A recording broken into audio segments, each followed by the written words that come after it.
1-year-old Madison Mogan, 20-year-old Xana Konoddle, and 20-year-old Etan Chipin. Their bodies found in their off-campus home out in the college town of Moscow.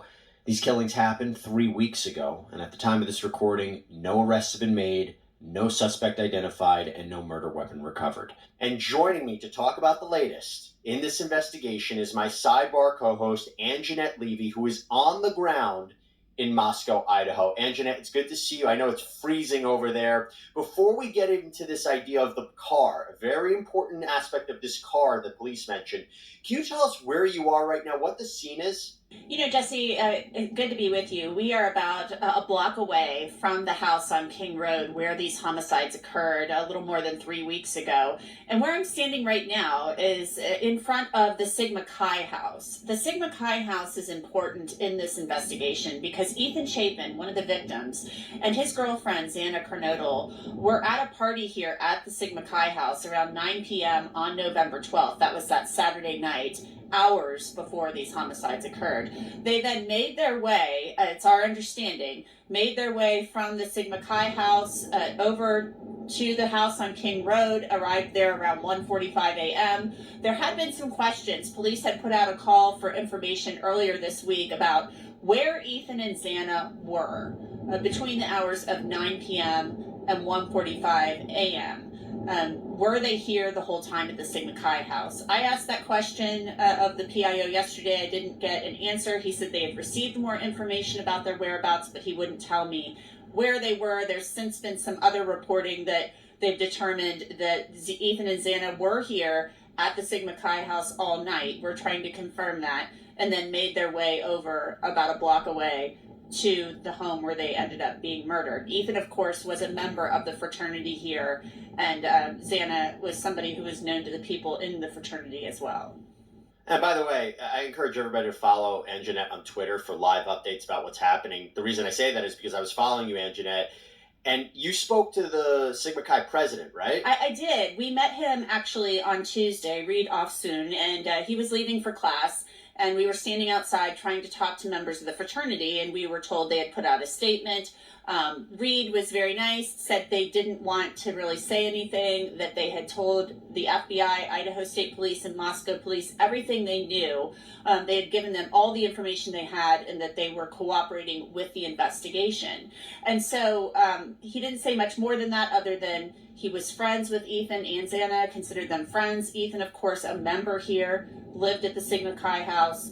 And then happened to run into him again yesterday when that information about the car came out from Idaho State Police and Moscow Police. Okay, that's what I want to talk about. So this is I would say probably the biggest update we've had so far, given this week maybe, and maybe in the last week and a half. The police are looking for a car, right? What do we know? Well, this came out late Wednesday. They put out an update after they cleared the belongings of the 3 victims out of their home. The police put out an update on Facebook, and really this is the most specific call for information that we've really received, other than them asking for information about Etan and Xana's whereabouts on Saturday, November 12th.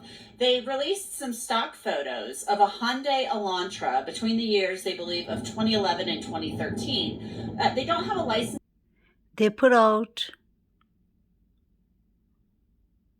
pictures and requests for a Hyundai Elantra from year 2011 to 2013. But Brian Kohlberger clearly drives a Hyundai Elantra, a white one, which is a 2015 model.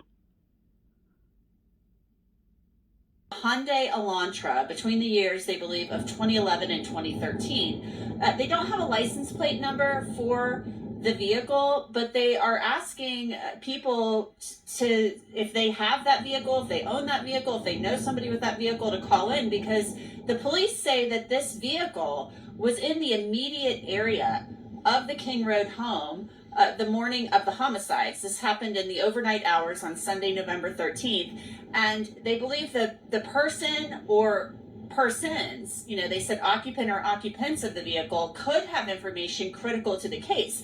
So it kind of gets your mind going, your imagination going. You're like, oh, is this involved? Is this vehicle involved? Did somebody get... It's strange because they said the occupant or occupants of the vehicle.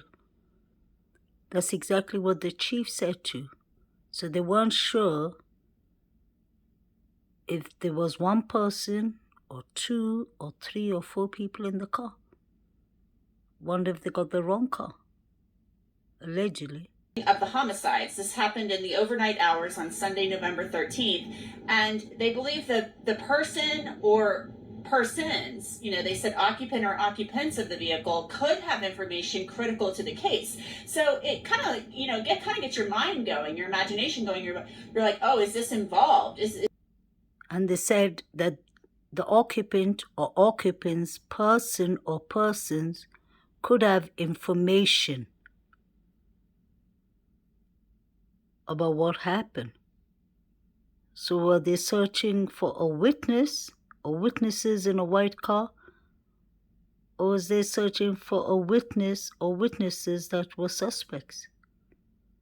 Gets your mind going, your imagination going. You're like, oh, is this involved? Is this vehicle involved? Did somebody get out of this vehicle and walk to the home? We don't know. Or were they just in the area and may have seen somebody? The police haven't told us why exactly they are interested in this vehicle, other than they believe the people in the vehicle may have information critical to the case. So once again, they said that the person or persons in the vehicle could have critical information to the case. So they look like they were searching for information from the people or person who were in the white car. They never said that they believed that the person was a suspect or linked to the crime. When did everything start changing? Then they believe the people in the vehicle may have information critical to the case. So critical sounds very important. So we would like to get more information about that and see where that goes. But you would think that they could somehow search DMV records for both Idaho and Washington, see if any of those vehicles are around. We are rather close to the Washington state line here. But doesn't it seem like they're saying the people in that car were witnesses to what happened and not suspects, right? That just to clarify, because if they were suspects, if the police believe that who was in that car might have been connected to the killings, I don't know if they would have released this statement, right? Exactly. It seems to me that whoever was in that car might have witnessed someone coming in and out of the house. It's pure speculation. Is that what you're getting at now? Is that what you think, Anjanette, based on the commentary? That's certainly a potential, Jesse, but also I would think that if they think the vehicle is involved, they're certainly not going to want to spook those people, right? It's kind of like, I feel like there's a lot that goes into verbiage that's used, into the words that are used. It brings to mind to me, we always hear the word suspect. When do they ever use that word anymore? We hear person of interest. To me, that always means like junior suspect. It's like a euphemism for suspect. So I don't know. It could be that they believe these people witnessed something or saw something. Maybe this car, we don't know. I've looked all over for surveillance cameras. I don't see any. It doesn't sound like a lot of people around here have security cameras, but was this vehicle seen on security footage? We don't know. But there couldn't have been that much traffic, vehicular traffic at that hour of the morning. I've been talking to neighbors who told me there's a lot of foot traffic because on the weekends especially, people are partying out here in this neighborhood, and yelling and screaming is not unusual because there are people partying all weekend and even on the weeknights. So we just don't know. We're waiting to figure it all out. Yeah, that's the thing that's so curious. Why is it coming out now? We know that authorities, they've received over 2,600 email tips, over 2,700 phone tips, over 1,000 digital media submissions. We're not sure what led them to this car, but maybe we'll get some answers to the car because it sounds like they're saying very, very important. Now, Anjanette, I know it's cold. I don't want to keep you out there too much longer, but I do want to ask you about you had a conversation with somebody that's part of the police department, Aaron Snell, correct? Can you tell us who he is and what your conversation was with him? Aaron Snell is the communications director for the Idaho State Police, and the Idaho State Police and the FBI are assisting Moscow police with this investigation. So Aaron Snell has been one of the people who's been designated as a public information officer on this case to talk to the media. And he basically told me, there's a lot they know. They're getting a picture of what happened in leading up to this event and what happened before and during and after. And he said that's coming together with forensics, but obviously, he is not going to divulge anything that's going to jeopardize the investigation. And he told me that very specifically. And